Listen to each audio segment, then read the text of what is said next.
Have you ever dreamed of being a billionaire? Money, money, money. Guess what? Me too. But for that, you need the mindset. In 2024, former Google CEO and billionaire Eric Schmidt conducted a sharing session with students from Stanford University. So the video was deleted shortly after. But why? Let's find out.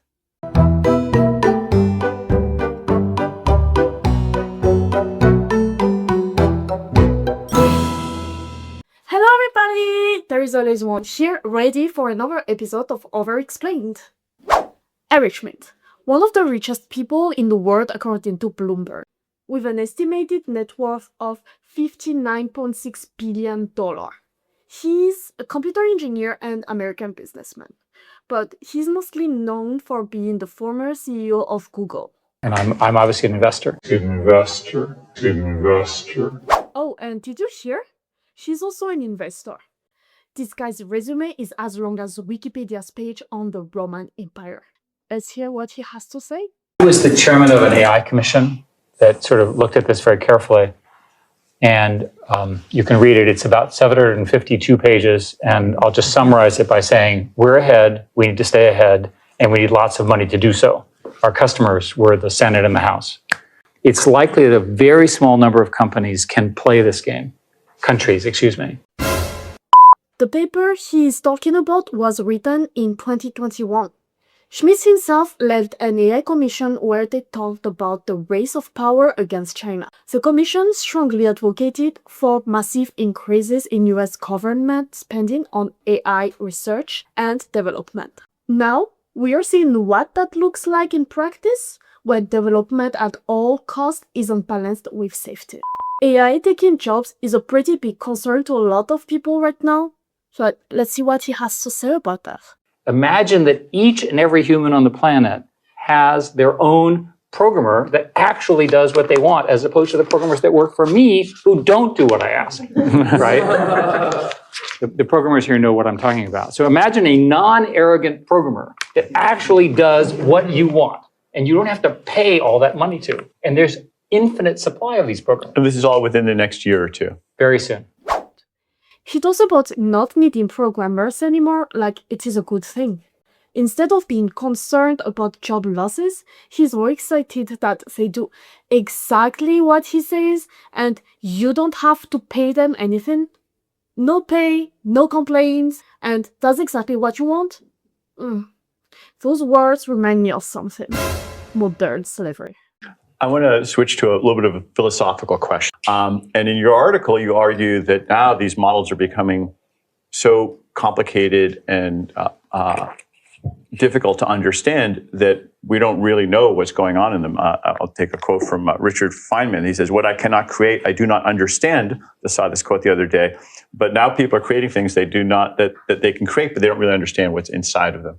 Is the nature of knowledge changing in a way? Are we going to have to start just taking the word for these models without them being able to explain it to us?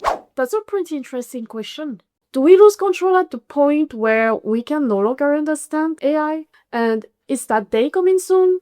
So it's probably the case that we're going to have knowledge systems that we cannot fully characterize, but we understand their boundaries, right? We understand the limits of what they can do. And that's probably the best outcome we can. You'll have whole companies and a whole industry of AI systems whose jobs are to break the existing AI systems and find their vulnerabilities, especially the knowledge that they have that we can't figure out. Now, she's literally saying we'll have to get AI to test and break AI systems in the near future because their knowledge will be beyond our understanding. I mean, at this stage, we don't even know how it works, and he's cool with that. If that's possible, how long until AI systems are creating AI systems beyond our understanding? Google decided that work-life balance and going home early and working from home was more important than winning. And the reason startups work is because the people work like hell. And I'm sorry to be so blunt, but the fact of the matter is if you all leave the university and go found a company, you're not going to let people work from home and only come in one day a week. if you want to compete against the other startups. There's a long history of, in my industry, our industry, I guess, of companies winning in a genuinely creative way and really dominating a space and not making this the next transition. He sure talks about winning a lot, but he doesn't really say what we're trying to win. Like, it's obviously not work-life balance. Is it to make the most money?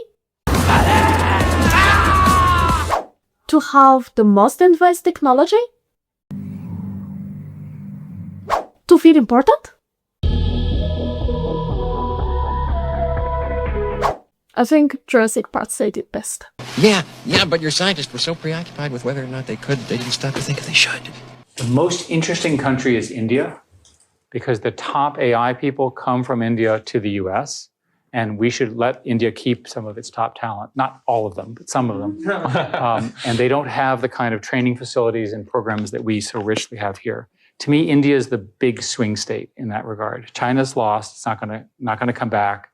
They're not going to change the regime as much as people wish them to do. Japan and Korea are clearly in our camp. Taiwan is a fantastic country whose software is terrible, so that's not going to work. Amazing hardware. And in the rest of the world, there are not a lot of other good choices that are big. Europe is screwed up because of Brussels. It's not a new fact. I spent 10 years fighting them, and I worked really hard to get them to fix the EU Act, and they still have all the restrictions that make it very difficult to do our kind of research in Europe. I don't see Germany coming, and the rest is not big enough. What happens to other countries then? The region still wants more, so they will keep moving forward, leaving the rest of the world to deal with a future they didn't want. Why? Everyone wants to be rich, right? So let's just forget about consequences and focus on growth. This is the perfect reminder that big tech companies and their investors are only interested on winning the race, not what's best for humankind. So, what about us, or the future generation? Are they the ones who will suffer from it? As you know, they don't care. So, we have the choice: go along with their plan or refuse to take part.